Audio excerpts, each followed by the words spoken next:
இருப்பியல் பொதுவகை முதலிய அருளுற வகுத்த அருட்பெரும் ஜோதி. பொருள்நிலை நம்ம அகவல் முன்னால் பிடிச்சோம்.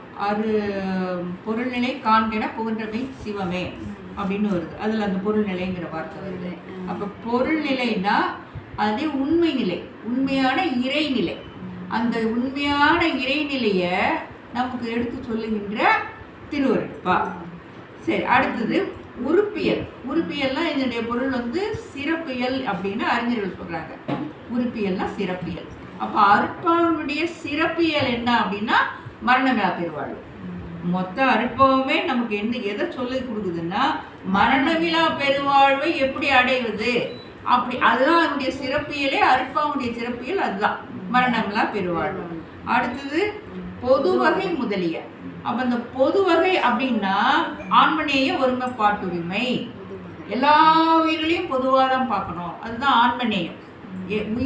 ஒரு உயிர் அசைது எல்லாம் அசையாம கூட இருக்குதுனாலும் அதுலேயும் ஒரு ஆன்மா இருக்குன்னு அர்த்தம். அப்போ எப்படி 84 லட்சம் சொன்னாரு, 86 லட்சம் சொன்னாரு யோனி வகை. அது அப்புறம் என்ன 84 86 மறுபடியும் மறந்துட்டேன். 86 லட்சமா மொத்தம் அந்த யோனி வகைகள் இத்தனை லட்சமா கண்டுபிடிச்சு சொல்லியிருக்காங்க. நம்ம மாணிவாசகரும் சொல்லியிருக்காரு, ஐயாவும் சொல்லியிருக்காரு. அத்தனை இதையும் எப்படி பார்க்கணும்? ஆன்மநேயத்தோடு பார்க்கணும்.